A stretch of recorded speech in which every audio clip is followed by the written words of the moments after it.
Ifoto mu mabara y'umukara n'umweru igaragaza umugabo ukuze wapfukamishijwe hasi mu bwoba bwinshi ahinda umushyitsi amanitse amaboko mu kirere imbere y'abakomando babiri bo mu itsinda ry'igipolisi kabuhariwe Gestapo cy'abanazi b'Abadage nabo bamutunze imbunda bahagaze imbere ye baseka mbere y'uko umurasa bakamutsindaho. Iyo ni ifoto yagizwe ngari cyane imanikwa mu gihe cy'imyaka myinshi mu biro bya Bwana Meir Dagan wari umuyobozi mukuru w'ibiro by'ubutasi bwa Israel Mossad kuva mu 2002 kugeza mu 2011. Asobanura ibyo foto mu kiganiro agiranye n'umunyamakuru n'umwanditsi Ryahaye ubwo yiteguraga gusohora igitabo Rise and Kill First. Igitabo yasobanuyemo birambuye ibyo bikorwa by'intasi z'Abanya-Israel mu guhiga, guta muri yombi no guhitana abagize uruhare bose muri jenoside yakorewe Abayahudi mu bihe by'intambara ya kabiri y'isi. Uyu Bwana Meir Dagan wayoboraga Mossad aramubwiye ati nturebe iriya foto, uriya musaza utakamba upfukamishijwe hasi imbere y'abari abasore bo muri Gestapo y'Abadage yari sogokuru yitwaga Ryahaye. Hari mu kwezi kwa gatandatu mu 1942. Uriya ni amasegonda make gusa yaburaga, nibyo bihebye bya nyuma nta bindi byabayeho, bahise bamurasa bamutsinda muri Polonye. Yari yakoze ikisogokuru, ni iki bamuhoye? Ntacyo, nuko yari umuyahudi gusa. Ubu natwe rero turahangaha kugira ngo dukore ibishoboka byose ibyo ngibyo ntibizasubira ukundi, ku buryo Abayahudi ahariho hose mu isi batazongera gupfukama na rimwe bibaho imbere y'abishi babo, kuko nta kongera kuturimbura bizongera kubaho, ntabwo bishoboka. Ntawe uzabasha kubigeraho mbere yuko tumutahura tukamutanga akaba ari twebwe tumuhitana, ahubwo ataranabigeraho. Nizo nshingano zacu.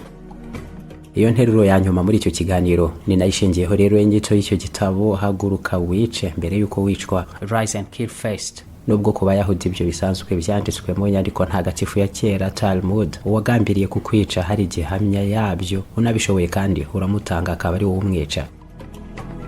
Muri icyo gitabo Rise and Kill First, The Secret History of Israel Targeted Assassinations, kigaruka byihariye ku bikorwa hafi ya byose byagiye bitegurwa n'inzego z'ubutasi z'Abanya-Israel, aho biyemeje nabo guhiga abayobozi bakuru b'abanazi mu isi yose, abataratawe muri yombi ngo bagezwe mu nkiko, nabo bakiyemeza kubahitana umwe ku wundi kugeza urutonde rwabo ruhetuwe. Ryahaye yaganiriye na bamwe mu ntasi zamenyekanye cyane kurusha abandi muri ibyo bikorwa bya Mossad, bamubarira uko byakozwe, abigarukaho nawe muri icyo gitabo. Ni nacyo nanjye nabigukoreyemo ikiganiro uri kumva. Presumably in the Mossad they thought that if this is happening then the Mossad should stop doing anything else. Ni mu bikorwa byamamaye cyane mu isi yose kuri iyi ngingo, aho intasi za Mossad zagiye zitegura ibyo bikorwa zitonze cyane, nta guhubukana guto kubishyizwemo mu iperereza, kandi ryagiye rinatwara imyaka myinshi, biha umwanya wose bitonze, ariko kandi bajagajaga isi yose. Abahiga abo ngabo bari abayobozi bakuru b'abanazi bateguye bakanatanga amabwiriza yo kwica Abayahudi babarirwa muri miliyoni 6 mu gihe cy'imyaka 4 kuva mu 1941 kugeza mu 1945. Ni ibikorwa birimo ibyamamaye cyane binagarukwaho n'ubu ngobo mu mateka y'ubutasi n'intambara mu isi, birimo cyateguwe n'intasi za Mossad ubwo zahagurukaga i Yerusalemu hazikajya gushiyemo Title Fikman muri Argentine nyuma y'imyaka isaga 15 yaraburiwe irengero, cyangwa nanone higwa bukwari ry'umunyaletondia Captain Herbert Cockers wari inzobere mpuzamahanga mu kugurutsa indege, nawe wagize uruhare rukomeye mu kurimbura Abayahudi babarizwaga mu gihugu cye. Cyangwa nanone guhiga bukwari no kwica umwe ku wundi mu bari abahanga n'inzobere z'Abadage mu icuruzwa ry'ibisasu rutura birimo n'ibya kirimbuzi. Ryahaye ni umunyamakuru w'umuyahudi cyangwa umunya-Israel uzwi cyane mu nkuru z'iperereza. Byaramugoye, ariko nanone ntabwo ari cyane nk'uko atari kuba mugenzi wabo, bisa n'ibyari kugorana cyane noneho kurushaho, cyangwa ntibinashoboka ahubwo kuganiriza izo ntasi z'Abayahudi ku wundi uwo yari kuba wese mu gihe batari kumwibonamo nka mugenzi wabo ngo bemere kuko kumuganiriza kuri ubwo bukomando n'ubutasi kabuhariwe byose byakozwemo. Nawe rero nyuma yo gusohora icyo gitabo, Bwana Ryahaye yemeye gutanga ibiganiro mu itangazamakuru agaragaza inzira yaciye mu gushakisha benshi mu bahoze ari intasi z'Abanya-Israel zagize uruhare muri ibyo bikorwa. Agaruka birambuye ku buryo byateguwemo nkuru zitabuze no gukinwaho za filime zitabarika, ndetse n'izindi n'ubu ngubu zigikorwa, cyangwa se n'ibitabo n'inyandiko zikibigarukaho mu bice bitandukanye by'isi.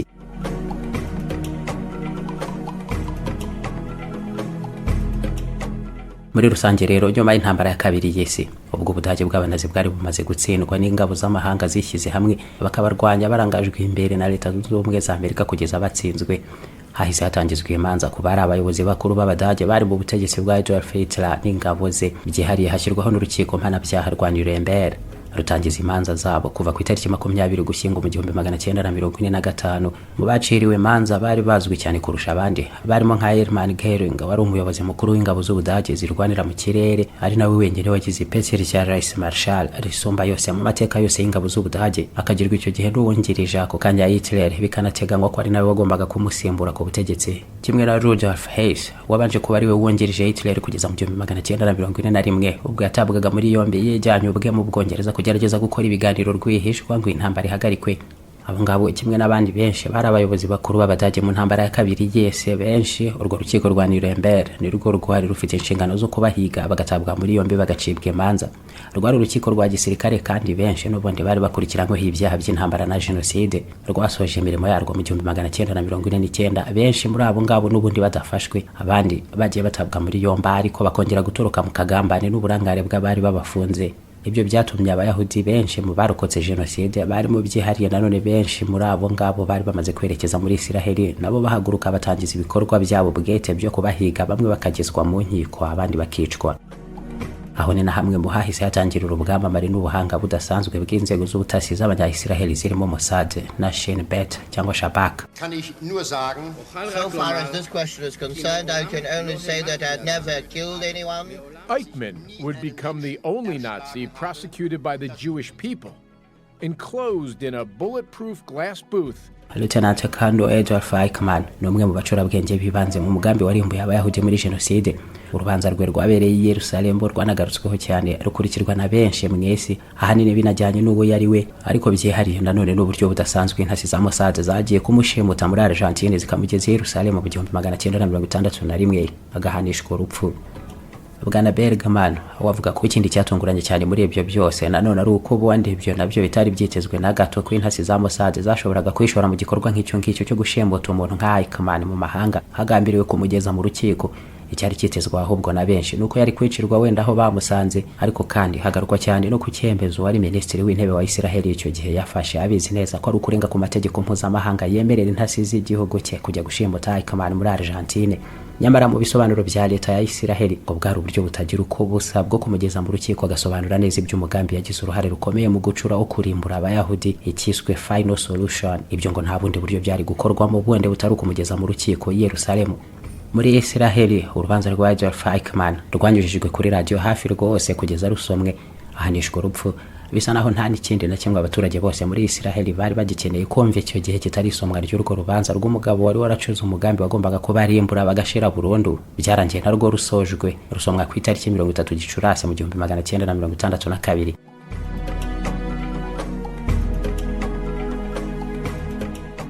Ubundi bwana Herbert Kaukas hagaruka cyane ku buryo we yahanishijwe urupfu nta rubanza rwihariye rubayeho, kuko yishwe n'intasi za Mossad nyuma yo kumuvumbura muri Uruguay, nabwo nyuma y'igihe kinini cyane nawe bari bamaze bamuhiga mu isi yose.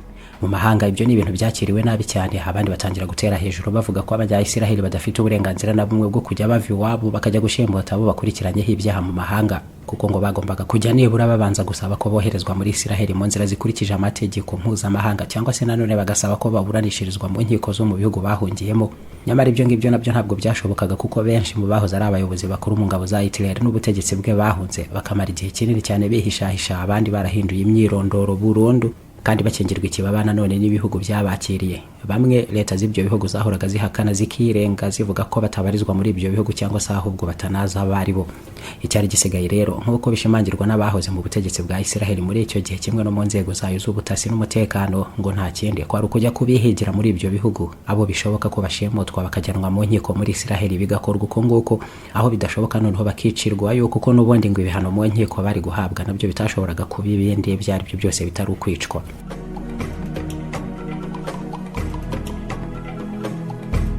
Kabuhariwe mu gutwara indege Albert Kakos yahunze Uburayi nawe yerekeza muri Amerika y'Epfo, agera muri Brazil ku itariki ya Werurwe mu 1946, agera mu mujyi wa Rio de Janeiro ari kumwe n'umuryango we. Aba muri Brazil imyaka 20 yose, mu gihe nta na hamwe Abanya-Isiraheli nabo batamuhigiraga muri icyo gihe cyose.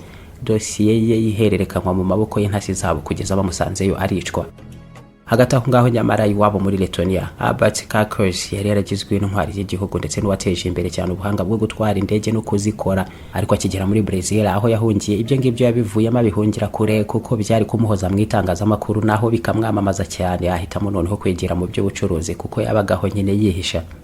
Umuryango w'Abayahudi babaga muri Brazil baramumenye, bageze ibirego mu nkiko n'inzego z'umutekano basaba ko atabwa muri yombi, ntabwo byakozwe. Aho niho umwe mu ntasi za Mossad yigize inshuti n'umufatanyabikorwa batangira kuganira ku nyubako yagombaga kugura hafi y'icyambu cyo mu mujyi wa Montevideo muri Uruguay, ariko rwagati mu nzira haza izindi ntasi z'Abanya-Israel bamuta muri yombi, maze ku itariki 23 Gashyantare mu 1965 bamusomera ubwabi ibyo bamushinjaga byose, bamubwira ko nta bundi buryo bari bafite bwo kumujyana mu nkiko, ariko ko gihano cye n'ubundi aho muri izo nkiko nta kindi yari kuhavana kitari urupfu, batireka twe kwirirwa twirushya bamutsindaho. Ku itariki 6 Werurwe nibwo umurambo we wagaragaye aho yiciwe. Hari ibaruwa bari banditseho amagambo y'umwanzuro w'urubanza, izo ntasi zamuciriye ubwazo zikamuhanisha urupfu, n'inyandiko yagiraga iti umwanzuro w'urubanza. Captain Herbert Cockers, kubera uburemere bw'ibyaho hamwe nabyo byihariye bijyana n'uruhare rwawe mu bwicanyi ndengakamere wagizemo uruhare bwakorewe Abayahudi basaga 70,000 bose mu gihugu cyawe cya Letonia, barimo abagore n'abana bato, bamwe mwabakingiranye mu nsengero n'amasinagogi mu batwikiramo. Twebwe rero abatazigera bibagirwa bibaho, tugukatiye igihano cy'urupfu gihise gishyirwa mu bikorwa aka kanya. Izo ntasi za Mossad zamukubise inyundo mu mutwe mu gihe yageragezaga kwirwanaho, bamwegereza neza ku mutwe umunwa w'amasotera, bamunyuzamo amasaso 4, basiga umurambo waho ngaho n'inyandiko hejuru yawo. Muri iki gitabo Rise and Kill First, Bwana Roland Bergman agaruka cyane kuri ibi bikorwa byateguwe n'intasi za Mossad hagambiriwe guhitana no gutera ubwoba batari bake mu bari abahanga mu byo gucura intwaro kirembuzi b'Abadage, barimo n'abakoranye na Hitler harimo ntangiriro z'imyaka 1960. Benshi muri izo nzobere z'Abadage bari barahunze Uburayi, nabo barigiriye kuba mu Misiri aho bari barahawe akazi na perezida waho Gamal Abdel Nasser. Nyuma nibwo intasi za Mossad nazo zabonye amakuru ko izo nzobere z'Abadage ziteguraga gukorera ibisasu by'ubukana buhambaye Misiri, icyo gihe yarebanaga ingwe na Israel. Ni bamwe muri abo Badage n'ubandi b'inzobere bari barakoze ibisasu byiswe V1 na V2 byaraswaga mu ntera ndende cyane mu bihe by'intambara ya kabiri y'isi. Byinshi muri ibyo byasenye imijyi yo mu Bwongereza ku kigero gihambaye, nta n'uwari uzi icyakorwa ngo bihagarikwe. Abo nyuma y'intambara ya kabiri y'isi benshi babaye abashomeri, ntaho batari biteguye rero kugurisha ubumenyi bwabo ngo bahabwe amafaranga. Uko niko bageze no mu Misiri bakorera ibyo bisasu Gamal Nasser, bamusezeranya kandi kumwubakirana za misile zashoboraga kujya zirasirwa i Cairo zikagwa mu majyepfo y'umujyi wa Beirut muri Liban. Muri ibyo bihugu zashoboraga kuraswa no muri Israel mu buryo bworoshye cyane bidasabye byanze bikunze ko ingabo za Misiri zirirwa zegera imipaka ya Israel bari bahanganye bikomeye. Ibyo nabyo intasi za Mossad zikibimenya byarabatunguye cyane kumva ko izo nzobere z'Abadage zashoboraga gukora ibyo bisasu bihambaye Kongo, ko birimo byarwanishijwe mu ntambara ya kabiri y'isi, aribo noneho bari basigaye babikorera Misiri. Kandi ubwo hari mu 1962 mu bushyamirane bukomeye cyane bwarinze bugeza no mu ntambara y'iswi y'iminsi 6 yadutse mu 1967, Israel ikayirwanamo n'ibihugu byinshi by'Abarabu byarimo n'iyo Misiri.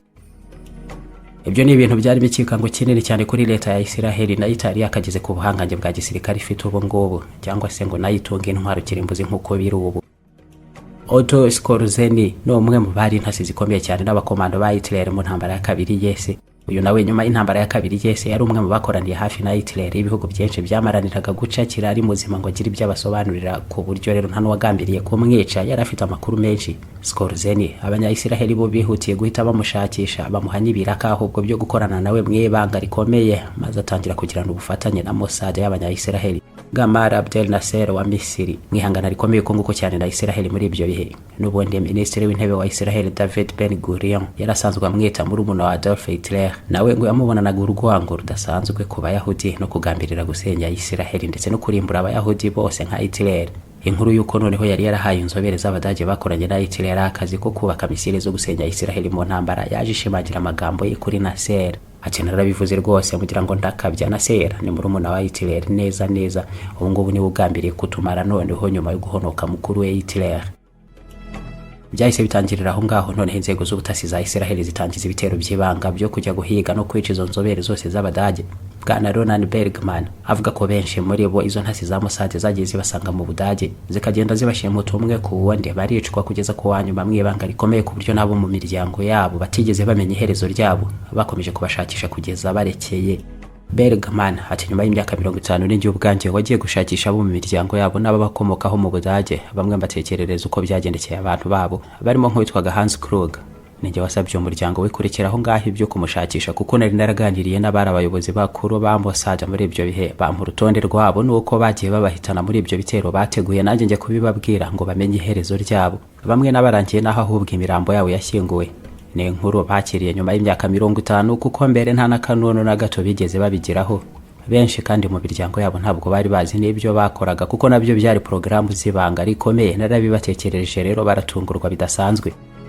Ibyo byose byo kwica abari inzobere mu gukora ibisasu biremereye birimo na za misile muri ibyo bihe bya kera bitari byakamenyekanye cyane, bishwe mu bufatanye Mossad yagiranye na General Otto Skorzeny, nawe wagiye abashora mu mitego baguyemo, abandi ategekwa kubica ubwe bararangira.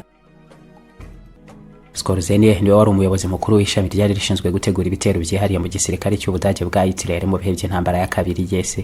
Byashoboka ko nta n'undi bukomando wateye ubwoba kandi agatinywa na benshi mu Burayi ku kigero cye. Nawe rero yari mu bimbere ku rutonde rw'abanazi bakuru bashakishijwe uruhindu nyuma y'intambara ya kabiri y'isi, aburirwa irengero nubwo yewe yanashakishwaga bikomeye n'urukiko rwa Nuremberg. Nyamara we nta nubwo ari kure yagiye, ntabwo yavuye mu Burayi, yari yarahungiye hirya gato muri Espagne, ariyoberanya yihisha igihe kinini. Uretse kuba yari umwe mu basirikare b'ubuhangange bukomeye wanayoboye ibitero byinshi shoma ndetse n'ibindi by'ibanga byashegeshe bikomeye abarwanyaga Abadage, ariko kandi nawe yashinjwaga ibyaha byinshi by'intambara byarimo kuba yaragiye atanga amabwiriza kenshi yo kwica Abayahudi, abandi bagatwikirwa mu masinagogi.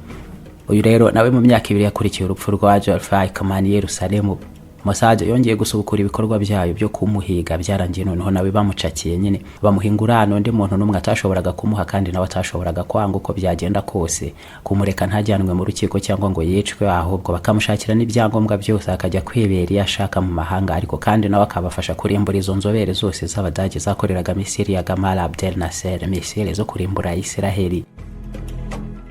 Ibyo General Skorzeny ntabwo yabuze nawe kubisamira hejuru, birumvikana yari amahirwe atagira uko asa, atashoboraga no kwetesha ngo zagira ahandi yongera kuvana. Bamuhaye amafaranga menshi, passport ndetse n'ibaruwa y'ubudahangarwa, ahubwo yahawe na Minisitiri w'Intebe wa Israeli. Ntawe ashoboraga icyo gihe kuzagira icyo yongera kubaza General Skorzeny, nubwo yabaye umwe mu bayobozi bakomeye b'ingabo za Hitler wagize n'uruhare mu byakozwe hafi ya byose mu ntambara ya kabiri y'isi. Yarabonye aho ngaho uburenganzira bwo kwidegembya no kuryoha mu mafaranga menshi yari afite mu bitari bike, nawe yari yarasahuye hose mu Burayi Abadage icyo gihe banyujije ibendera ry'umusaraba w'igoronzo iry'abanazi bari bo. Ariko hangaha umwanditsi Ronald Bergman ati byahise byashoboraga gutuma koko buri wese yumva ko kwidegembya kwa General Skorzeny ari ibintu atashoboraga kurota ko yazageraho na rimwe, ariko noneho bikaba byahinduka n'ibidashoboka na gato kuba byaturuka ku mpano cyangwa ikiguzi cyari cyo cyose hagati ye n'Abayahudi barokotse jenoside yagizemo uruhare rukomeye atyo. Nyamara ngo inyungu z'igihugu cya Israeli nacyo cyari kimaze igihe gito gusa gishinzwe, kitarabasha no kugera ku buhangange bwa gisirikare nk'ubwo gifite ubu ngubu. Izo nazo zashyizwe imbere zirebwaho, kandi imirimo Skorzeny yasabwe gukora nayo yari hambaye kuko n'izo nzobere z'Abadage nazo zibasha kuko kurangiza imishinga yazo yo gukorera Misiri ibyo bitwaro bihambaye uko ngo byashoboraga no kurenga cyane izo misile, bakaba babacurira n'ibisasu kirimbuzi cyangwa se ibindi bitwaro by'ubumara. Aho rero ngo ntabwo uko ibintu byagenze mu ntambara zakurikiyeho hagati y'ibihugu by'Abarabu na Israeli ariko byari kugenda mu gihe Misiri yari kubifite ibyo bisasu. Umujinya w'Abayahudi nuko guhora nuko nguko byageze kuri General Skorzeny, Abayahudi babifasha hasi kumwica ubwe ari umwe, nta n'ubushobozi namba gisigaranye bwo kubabangamira mu buryo bwari bwo bwose. Abanazi nabo baratsinzwe byararangiye, ntaho ibyo byari guhurizwa na gato na service nawe yari amaze guhatirwa guha Israeli. Naho kandi General Otto Skorzeny nawe nyuma yo gukorana na Mossad y'Abanya-Israeli bakica izo nzobere zose z'Abadage zari zaratangije imishinga ihambaye yo gukorera ibyo bitwaro Misiri, na nyuma yo kwidegembya yari amaze kugezwaho na Israeli, atyo nawe ntabwo yarambye byisumbuyeho kuko cancer yaje kumuhitana mu 1975 apfira n'ubundi muri Espagne. Ku rundi ruhande aho ngaho inzego z'ubutasi z'Abanya-Israeli n'ubutegetsi bwabo bongeye guhangana bikomeye n'amahanga, abandi bakibaza batese ubwo ngubwo ni gute Israeli yagambirira kurimbura abantu nk'abo ngabo biturutse gusa ku bumenyi bwabo byifitiye kandi bafite n'uburenganzira bwo gukorera intwara babishyuye ngo bazibakorere, kimwe n'uko abazi kuzikora bose n'ubu ngubu bazikora, ariko ibyo zikoreshwa byanze bikunze ntaba ari bo bahuzwa nabyo. Israeli nayo ikora intwaro kandi kazicuruza, ariko ntabwo Abanya-Israeli bazikora ari bo bahigwa ngo becwe cyangwa se bajyanwe mu nkiko baburanishwe ku byaha bikorwa mu ntambara rwanishwa mu izo ntwaro bakora. Hakibazwa ngo isabo bahanga b'Abadage mu gukora ibyo bisasu bagombaga kwicwa na Israeli kuko byakekwaga gusa ko ibisasu bari gukorera Misiri byari kuraswa kuri Israeli kandi bitaranakorwa. byafashwe nko guhanirwa no kuzira icyaha kitarakorwa ubwabyo. Kuri ibyo bibazo byose ubutegetsi bwa Isiraheli bwasubije ko ku bandi niyo bakumva ibyo ngibyo bitakorwa ubwari uko nguko bo baba babyumva bijyanye n'imiterere y'ibihugu byabo, ariko kuri Isiraheli ngo hereye mu buryo yashinzwemo n'imibanire n'ibihugu bikikije ngo nuko nguko ibintu bigomba kugenda, kandi bemeza ko ari n'ihame uretse no muri ibyo bihaho ubwo no mu bindi bihe byose ngo nuko nguko Isiraheli igomba kwitwara no kwica mbere yo kwicwa.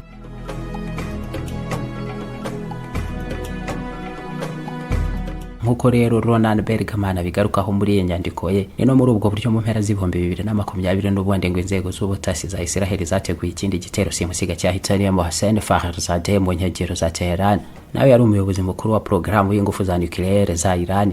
Byavugaga ko yari mateza imbere cyane izo gahunda mu gukora intwaro kirimbuzi, kandi Isiraheli nayo ngo izi neza ku mutekano wabo wabicyo gihe ugeze mu maje mu gihe cyari cyo cyose Iran yabasha kuko gutunga intwaro kirimbuzi.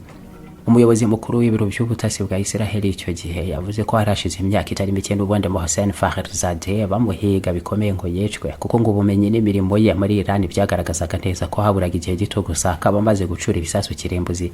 Ibyo rero ngo ni ihame ry'uko Isiraheli n'inzego zayo z'umutekano badashobora kwicarana na rimwe ngo bategereze ko abanza kubangamira umutekano wabo ngo noneho bahindukira babone kumukurikirana, ahubwo abo bose ngo bagomba guhigwa ibyo bikimenyekana kandi hakabanza no kugenzurwa neza kuko niba ibikorwa byabo n'ubumenyi babifitemo hari imbogamizi nyazo byagira ku gihugu cyabo. Ronan Bergman agaruka kuri iki gikorwa cyo kwica uyu munya-Iran Professor Mossad Fakhrizadeh yabwiye ikinyamakuru The New York Times cy'Abanyamerika ko ibyari ibintu byari bigoranye cyane kuko ari we muntu wa kabiri wari ucungiwe umutekano kurusha bose muri Iran nyuma y'umuyobozi w'ikirenga Ayatollah Ryahaye, ngo byasabye intasi za Mossad gukoresha uburyo bwari bwitabajwe ku nshuro ya mbere mu mateka y'ubutasi, bifashisha robo cyangwa se machine iteye nk'umuntu abari icigatishwe imbunda ihishwa ku muhanda. Byari bizwi neza ko uyu Fakhrizadeh yagombaga kunyuramo, ubundi iyo robo ngo ishyirwaho uburyo bwihuza nzira igenzurirwa mu ntera y'ibirometero bigera ku 1000 bikurikiranira ugukongo kukure na mudahusha w'inzobere wagombaga gukoresha iyo mudasobwa ku buryo nayihitira shishi iyo mbunda bamuhitana muri ubwo buryo bw'ikoranabuhanga niyakure ku buryo ngo nta musirikare wa Isiraheli cyangwa intasi ya Mossad wari hafi aho ngaho yaho yiciwe. Ibyo byakangaranije benshi. Rise Up and Kill First muri icyo gitabo muri make nibyo ngibyo bigarukwaho n'umunyamakuru Ronan Bergman, kuva ku guhiga abagize uruhare muri jenoside yakorewe Abayahudi abatarishwa ku kanya bagatabwa muri yombi, kimwe n'ibindi bikorwa bitandukanye intasi za Isiraheli nazo zitasebye mu kurengera umutekano w'igihugu cya Isiraheli bashinze mu ntambara bakaba bakikirindishije imbunda n'uyu munsi.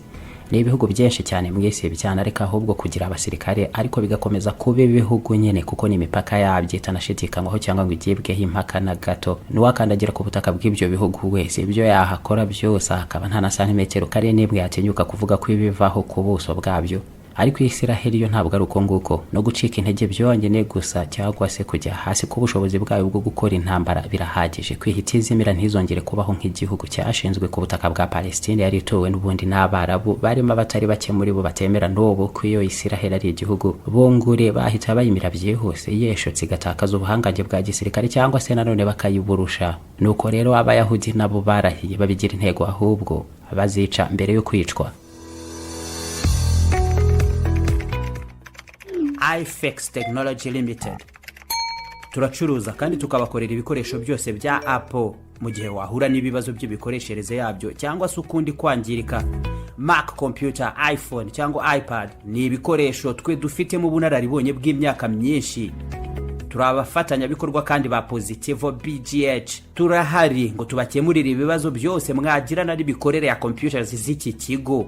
Hanyuma kandi dutanga n'amahugurwa ku banyeshuri n'abandi mwese mwifuza kugira ubumenyi buhagije mu gukora ibikoresho bya Apple byaba byangiritse cyangwa se no kubisubiza imikorere ikwiye y'umwimerere wabyo. Tubarizwa muri Atene Building etage ya 2 mu cyumba 050. Waduhamagara kandi kuri 0788442127 cyangwa nanone kuri 0788442063. iFix Technology Limited. We are Apple devices experts.